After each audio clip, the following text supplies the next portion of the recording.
Chapter 1: The Call to Arms. The skies over New Geneva burned a muted crimson, as if Earth itself was bleeding. High above the atmosphere, the Xixian fleet loomed, an endless swarm of jagged, obsidian ships blotting out the stars. From Commander Rhea Calder's vantage point, inside the Earth Defense Command's main war room, the scene was almost surreal. Holographic displays cast eerie blue light across the room, illuminating grim faces that matched her own. Commander Calder, incoming reports from Berlin and Jakarta. Civilian casualties already in the thousands. Our orbital platforms are down to 30% functionality. Lieutenant Heron barked, his voice clipped but trembling at the edges. Rhea's jaw clenched. Divert auxiliary power to the remaining platforms. I want those cannons firing until they melt. Heron hesitated. And the evacuation fleets, ma'am? She turned, her dark eyes hard as steel. The Xixians won't spare the ships. Buy them time. That's an order. The lieutenant nodded, rushing off to relay her commands.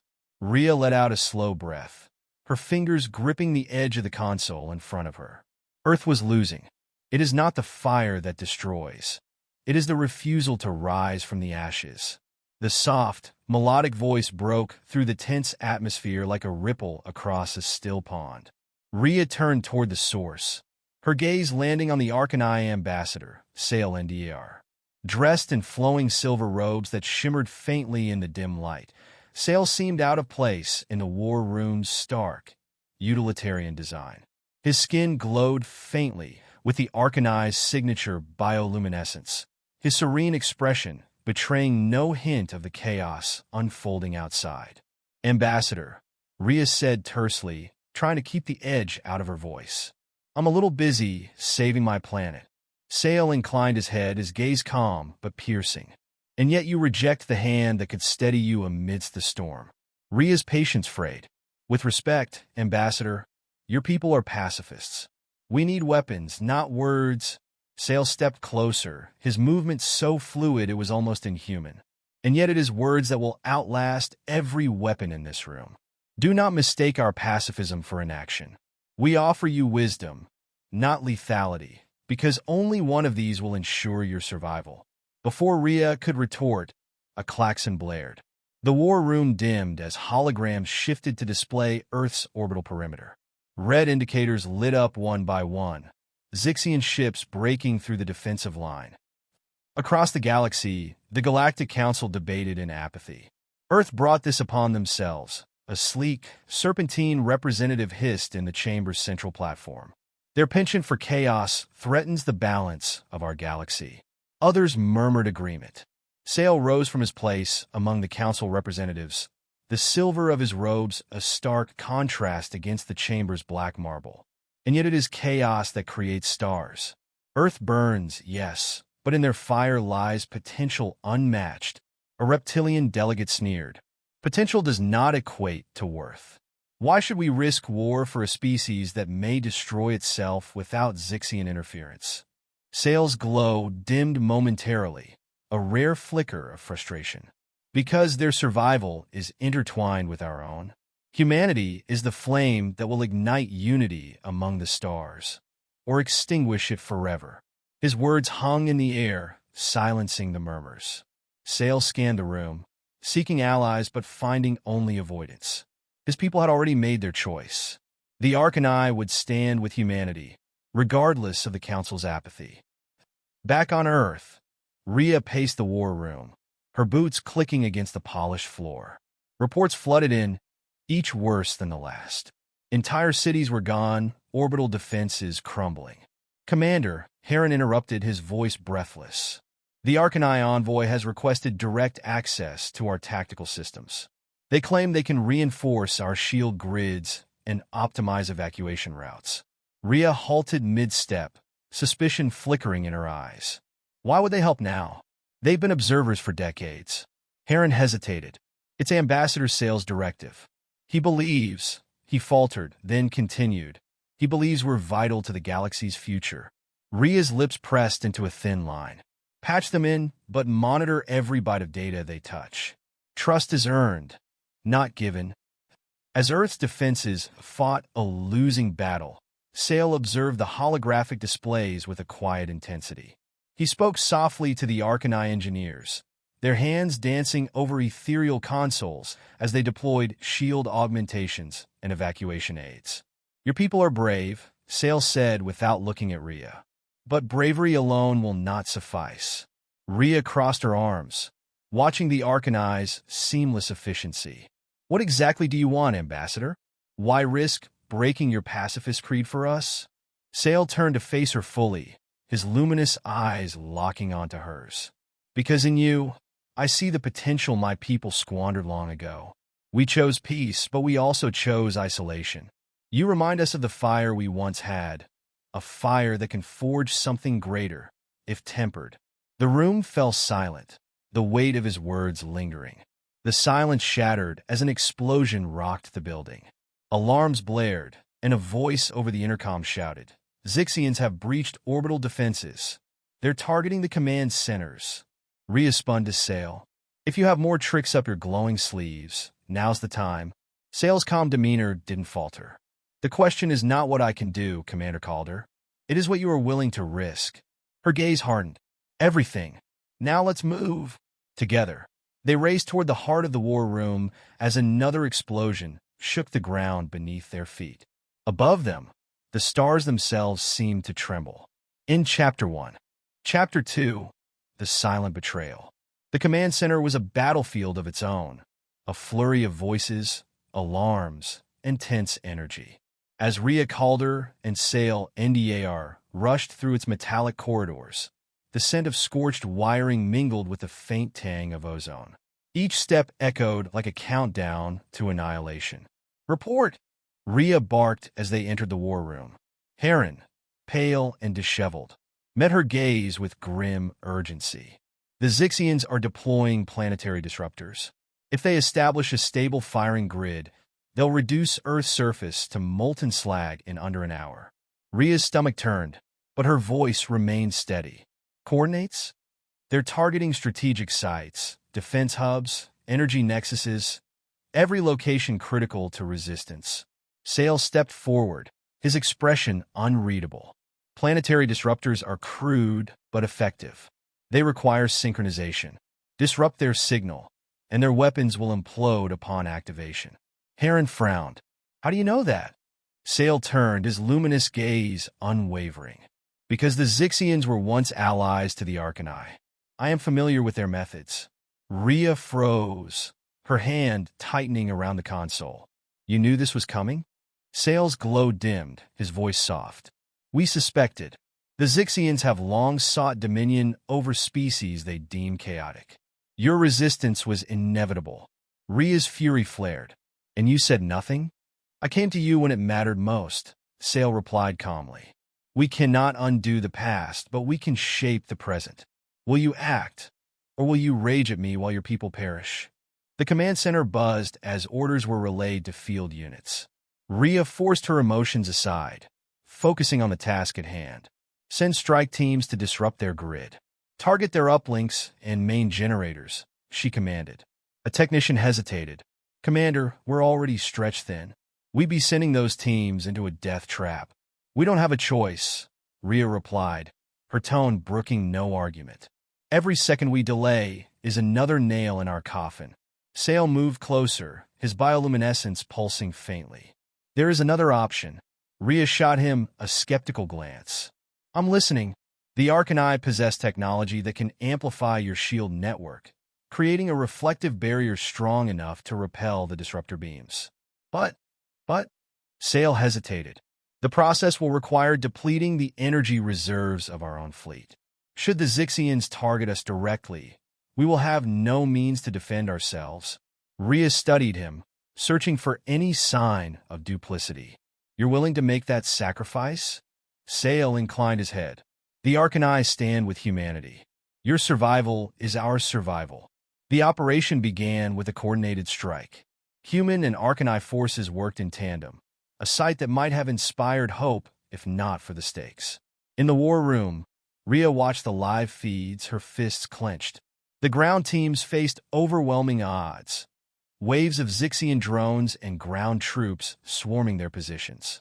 Explosions lit up the screens, accompanied by fragmented transmissions of desperate shouts and bursts of static.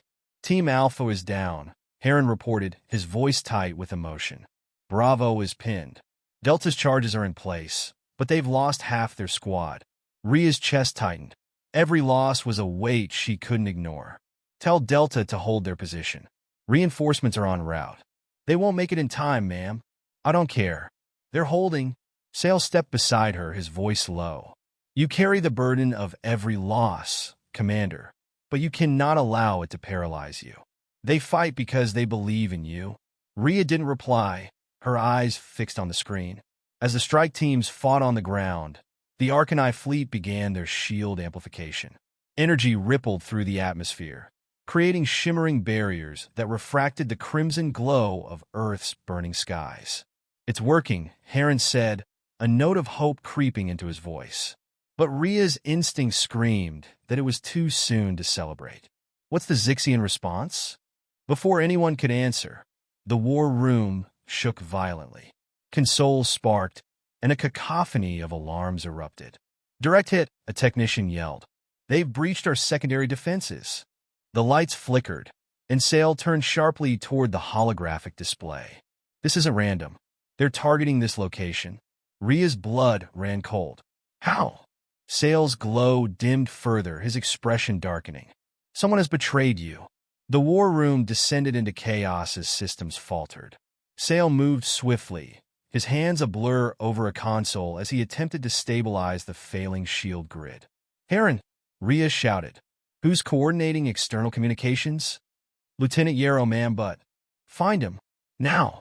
Moments later, a team of security officers dragged a struggling figure into the war room. Lieutenant Yarrow's face was pale, his eyes wild with fear. I didn't have a choice, he cried. They said they'd spare my family. Rhea's fury erupted. You gave them our coordinates? You condemned us all for a lie. Sale stepped forward, his voice sharper than before. The Zixians do not spare anyone. You have doomed more than your family. Yarrow collapsed to his knees, sobbing, as Rhea turned away in disgust. Lock him up. We'll deal with him later. If there is a later. As the Zixians closed in, Sale worked feverishly to recalibrate the shield grid. The holographic displays flickered, showing Arcanine ships struggling to maintain their position. I can hold the shields, Sale said, his voice strained. But it will leave us vulnerable. We need more time. Rhea's mind raced. The strike teams were too scattered, the defenses too thin. She turned to Sale, her voice low but firm. Do it? Sale hesitated. Commander, do it, she repeated. I'll handle the rest. The Arcanine ambassador nodded, his glow intensifying as he poured his focus into stabilizing the shields. Rhea turned to her team, her voice rising above the chaos. We're not done yet. Pull every trick you've got. This is our line, and we're not giving it up. The war room erupted into action as Rhea led her people into what might be their final stand. In Chapter 2. Chapter 3, The Fractured Alliance. The battle outside the war room raged on, a storm of firepower and desperation. In the dimly lit chamber, the tension was suffocating. Screens displayed fragmented feeds of Earth's surface, shattered cities, burning forests, and scattered resistance groups fighting for survival. The shields flickered like a heartbeat teetering on collapse. Rhea Calder stood at the center of the chaos, her voice cutting through the noise. Status update. Heron wiped blood from a cut on his brow as he surveyed the failing systems. The Zixians are repositioning their disruptors. They've adapted to our interference. The next volley will target civilian centers. Millions could die in minutes. Rhea clenched her fists. And the shields? Sale NDAR, glowing faintly from exertion, looked up from his console. Holding but barely. Any additional strain could destabilize the entire grid. Suggestions? Rhea demanded. Heron hesitated. We can't stop them from firing. But if we take out their command carrier, we could buy ourselves time. Impossible, Sale interjected, his voice calm but firm. Their command ship is heavily fortified. A direct assault would fail before it began. Unless, Rhea's eyes narrowed as an idea sparked. What if we don't attack it directly? The war room quieted as Rhea outlined her plan. The Zixians' disruptors relied on precise synchronization from their command ship. A single well-placed strike on their relay systems could throw the entire operation into disarray. "We'll need a team to infiltrate the carrier and disable their relay," Rhea said, her gaze sweeping the room. "It's a suicide mission, but it's our only chance." "I'll go," Sale volunteered, his glow intensifying. Rhea turned to him surprised. "Why you?"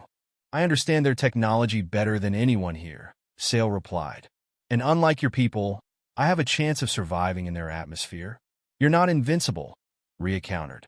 "Neither are you," Sale said softly. "But I trust you to hold the line here. Trust me to do the same there." The team assembled quickly. Sale, a seasoned Arcanine engineer named Varen, and two human operatives, Lieutenant Blake and Sergeant Lynn. Their mission was clear: infiltrate the command carrier, disable the relay, and survive long enough to signal extraction. In the hangar, the team prepared to depart. The air crackled with tension, mingling with the acrid scent of fuel and scorched metal.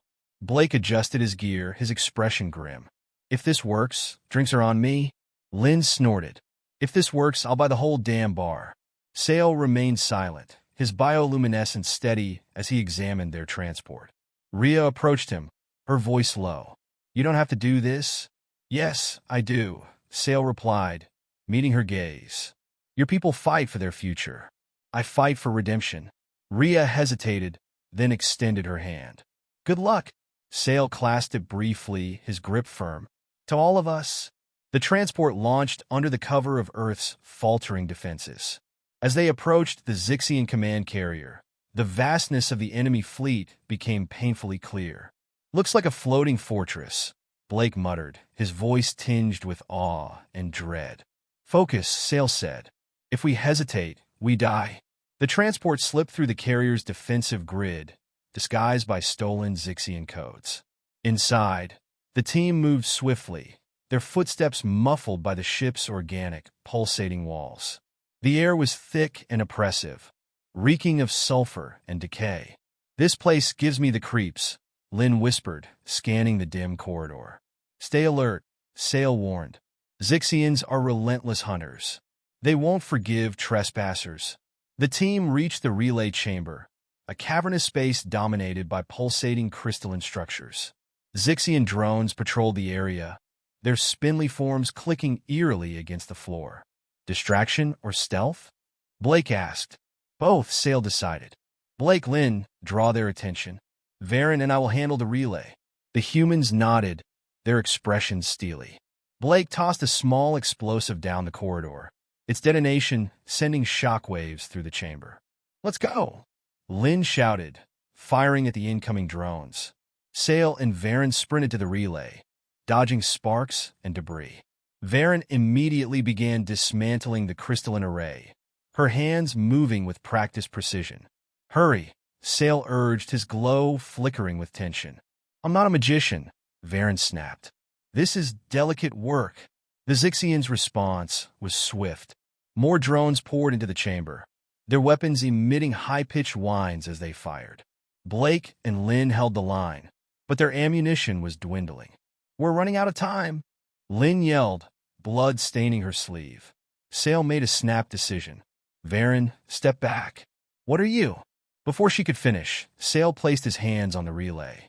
His glow intensified, illuminating the chamber with a blinding light. The crystalline structures cracked and shattered, sending a wave of energy through the ship. The drones faltered, their movements erratic. Varen stared in shock. "You overcharged it?" "It's disabled," Sale said, his voice strained. "But the overload will draw every Zixian on this ship. We need to leave. Now." The team fought their way back to the transport, the ship shaking as alarms blared. Blake collapsed into the pilot's seat, his face pale but determined. "Hold on to something." The transport shot out of the carrier just as an explosion rocked the Zixian fleet. The relay's destruction sent waves of interference rippling through their systems, throwing the disruptor grid into chaos. In the distance, Earth's shield stabilized, the flickering light solidifying into an unyielding barrier. Cheers erupted over the comms, But Rhea's voice cut through. Status report. Sale, slumped in his seat, managed a weak smile. Mission accomplished. The chapter ends with the transport limping back to Earth. The Zixian fleet temporarily crippled, but still a looming threat. The team's success buys humanity precious time, but the cost of their victory remains unclear. In Chapter 3. Chapter 4, The Stand for Humanity. The command center was alive with activity. Cheers from the earlier victory had subsided into a grim silence as the Zixian fleet began to regroup. Rhea Calder stood at the heart of it, her eyes fixed on the tactical display. Though Sale's team had bought them time, it was clear the Zixians were far from defeated. They're recalibrating, Heron reported, his fingers dancing over the console. The relay's destruction slowed them down, but they're adapting faster than expected. How long until their disruptors are operational again? Rhea asked, her tone sharp. Less than an hour, Heron replied, his voice tight. And when they fire again, our shield won't hold. Rhea straightened, forcing herself to remain composed. Options? We hit them before they hit us, Sale said, his voice faint but resolute. He leaned against the console, his glow dimmer than usual, evidence of his exhaustion. Rhea turned to him. You shouldn't even be standing. I'll rest when this is over, Sale countered, his gaze unwavering. We can use the chaos we've created to launch a counteroffensive. Strike at their core before they stabilize. A hush fell over the room. The plan was bold, reckless, even, but the alternative was certain annihilation. We don't have the firepower to take out their core, Heron argued. Even with their systems disrupted, their defenses are impenetrable. Not if we use the prototype, Sale interjected. Heron's face darkened. The neutron cascade? It's untested. We don't know if it'll even work, let alone what it might do to our own forces. It's a risk we have to take, Sale insisted. The cascade could disrupt their entire fleet's energy grid. It's our best shot. Rhea studied the room, gauging the tension etched into every face. Heron, prepare the cascade for deployment. Sale, you're coming with me to oversee the launch. Heron hesitated. And if it fails? Then we'll make sure it doesn't, Rhea replied, her voice firm. The launch bay was a hive of activity, technicians scrambling to ready the prototype. The neutron cascade sat in the center, a sleek, alien device that pulsed faintly with unstable energy. This thing looks like it wants to explode just sitting there, Blake muttered, eyeing the device warily. It might, Sale admitted, his hands deftly calibrating the controls. But it's our only chance. If deployed correctly, it will disable every Zixian ship within range. And if deployed incorrectly? Lynn asked. Then we're adding ourselves to the casualty count, Sale said flatly. Great, Blake quipped, though the tension in his voice was clear. Let's make sure we get it right. As the cascade was loaded onto the assault shuttle, Rhea gathered her team.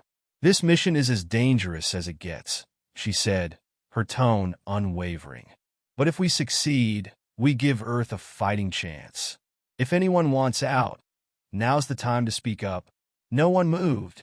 Good, Rhea said, a faint smile breaking through her grim expression. Let's go. The shuttle launched into the chaos, weaving through a storm of enemy fire. Rhea gripped the armrests of her seat, the roar of the engines vibrating through her bones. We're approaching the core ship, the pilot announced. Brace yourselves.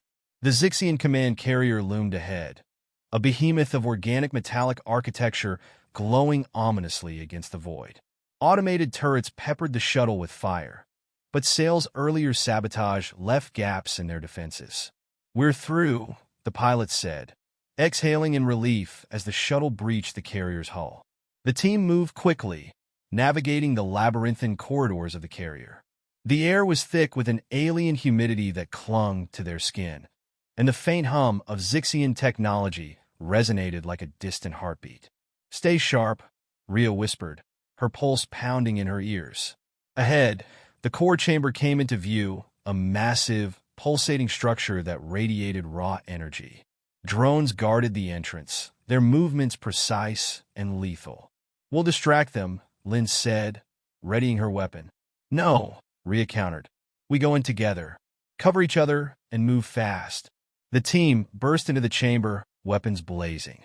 The Zixian drones retaliated, their energy blasts searing the air.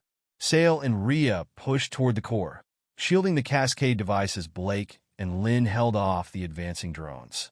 Almost there, Sail said, his glow intensifying as he interfaced with the core systems. "Make it faster," Blake shouted, his ammo running low. The cascade began to hum, its energy building to a crescendo. Rhea positioned herself between Sail and the drones, her weapon firing relentlessly. "Now!" Sail shouted, slamming the final sequence into place. The cascade unleashed a blinding pulse of energy, the shockwave rippling through the carrier. The drones froze mid-attack, their systems fried. The core began to collapse, its energy destabilizing violently.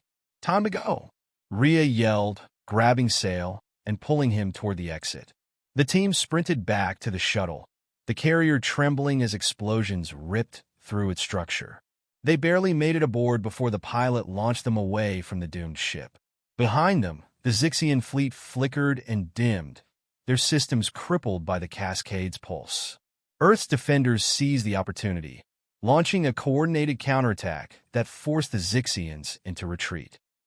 Back at the command center, cheers erupted as the news spread. Rhea and Sail watched the tactical display in silence, the weight of their victory tempered by the cost. "We did it," Sail said softly. "For now," Rhea replied, her gaze distant. "But they'll be back, and we'll be ready." As the stars outside shimmered with a fragile peace, humanity stood stronger than ever, united by their resilience and the alliances forged in their darkest hour. In Chapter 4,